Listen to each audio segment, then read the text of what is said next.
JMS Brewery. Brew hard.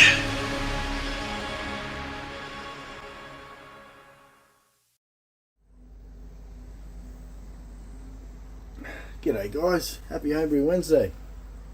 Right, okay, what's been happening? The weekend just gone. As you know, I brew every weekend, all grain, almost every weekend, pretty close, but I had the Tactical Gecko over again last weekend, and we brewed, and it was great. I didn't actually film it. I filmed a couple of parts. I filmed a couple of the mistakes I made, but it's always good. He's always a legend, and he's actually hooked me up with a setup because I want to make a control panel in here. I'm running an electric brewery, and I'm going to make my own control panel and all that sort of stuff. And he comes into a lot of pool equipment in his job, and this is giving me this box. This is an old broken down old automatic chlorinator box. So open him up. I've already ripped all the electronics out of it. Had a big massive toroidal transformer in there.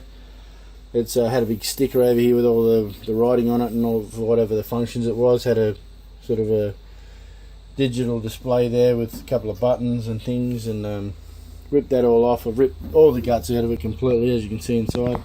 And what I'm looking to do with it is to, I'm going to get some Sestos controllers and cut them all in, put them in all properly. I want to have three in the thing, so you have your HLT, your mash tun, and your boil kettle. So have all those in there, and whatever else I can think of, and yeah. So moving on to the brew day, it was really good. It was funny. I didn't film it because I like to have, when you have someone over here, I mean, it's enough effort just to brew, but when I brew and then film it at the same time, it's a big exercise trying to film it as well. Line up the camera, and then I've got to reshoot that many times, or something doesn't happen, or the pump doesn't work, or doesn't prime, or you know what I'm saying. So it's a big effort. So I decided just to brew and just Paul and I have a few beers, in between time. And what I actually did was, when it came to sparge time, I normally sparge at 75.6 degrees, and I came in here, as I said, I thought I'll be right, just let it go into normal power. I came in and the thing was at 88 degrees or something like that, so I, rather than just waiting for it to cool down, I went and got about 7 to 9 litres of filtered water and poured it in the HLT. So that put my volume way over, and I thought, that's not a problem. You just stop it. I normally put a piece of tape when, it goes to the level and it's right at that level, you turn it off. And I was out there, I thought, I'll turn on a slow sparge, and I went out and talked to Paul, sitting there having a beer, going, yeah, blah, blah, blah. And then I heard the inlet valve, in the HLT tank, I heard it go, and I just went, oh no, it's running in here, and it had put in 7 litres too much, over sparged by 7 litres. There should be an award for that sort of idiocracy, should you call it? But anyway, we all make mistakes, and I thought I was just like, oh crap, well, this is going to be a hell low beer, and so we ended up I used my, as you can see, that's my boil kettle, that's my HLT. They're both 30 litre containers with 2.4 kilowatt or 2400 watt elements in them. So I just hooked them up, and we just boiled it off. So we boiled down. Anyway, I'll show you a bit of that footage. Check it out. Alrighty, I had a big massive mistake. I ended up putting about 5.5-6 litres too much into my mash tun when I was fly sparging because I was talking. So what I'm doing now, as a Tactical Gecko suggested, using my HLT and my mash tun to boil down the liquid, and as we have here, and they're hooked up so they'll equalise, and we're going from there. New technology, or big mistakes with great results. Yeah, it works. Now it's recording now. Technology is wonderful. I'm here with the Tactical Gecko. Cheers. Empty beer. So yeah, a bit of innovative thinking there. and turned out pretty well. It was lucky the old had Paul here. He's a great brewer, great knowledge and that sort of stuff. And I'll expect that $20 off you later, Paul. No, I'm joking. No, he's really good, knows his stuff, and it was a good recovery, and we got the boil down, and I think actually I normally finish up with about 21 litres, and I undershot it. Finished up with, well, when it was in the fermenter it was 20 litres, and my original gravity was 1066. I just took a reading tonight, and I fermented at 19.5 degrees and with a USA 5, and it's come down to 1010 already. So I think that's around 7%, something, 7.2 something.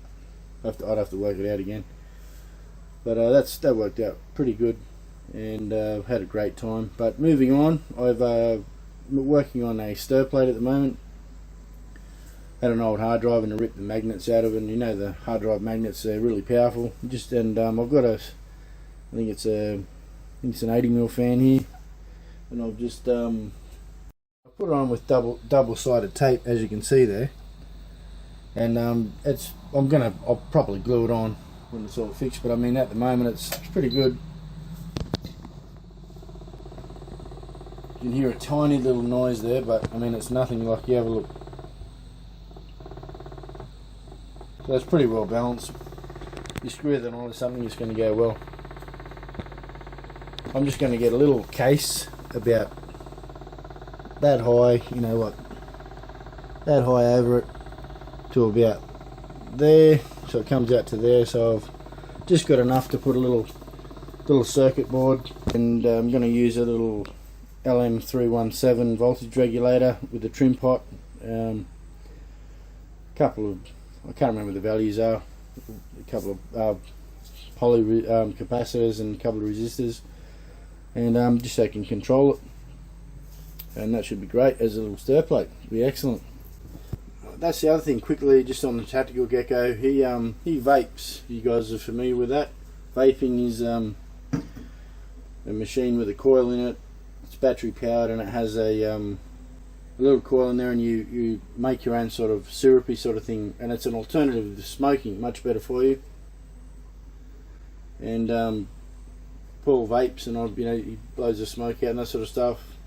But it's, I said to him, what's that? And he said, oh, it's a I can't remember the flavours yet. It's a caramelly sort of thing. And this is like, I remember years, I never smoked cigarettes, but I remember mates of mine, you'd be at the pub and you're young, and they'd have a toke, man, you go, oh, that's disgusting, you're like, whatever. And Paul goes, try this, and I sucked in the smoke, and man, all I can say is it's like Willy Wonka invented cigarettes. I mean, you've never had something that it's fantastic, eh? There's no burny, bloody tobacco-y yuck. It's just, it's like a bloody caramel tart or something. Oh, can I have another one of those? Thank you very much. That was bloody great. But anyway, a bit of useless information for you there. But vaping, an alternative to cigarettes. Get on it. I suppose that's about it. I just wanted to say thank you very much to the Tactical Gecko. You're a legend, Paul. And also just wanted to give a shout out to the Irish Groundhog brewer, Rick. He just check his video out. It just came out not long ago, and he's done some further upgrades to his brewery. He's HLT. He's got a big orange bucket, and he's put two big elements in there, and he's made himself a chiller coil. And he's going well. But check him out, Rick, the Irish Groundhog brewer. Bang! Cheers to you, buddy. And also Mark from Crew Wolf. It was his birthday on the 9th of May, and just go and check out his video and drop him a comment, say happy birthday, and that's it, guys. Cheers, and see you next week.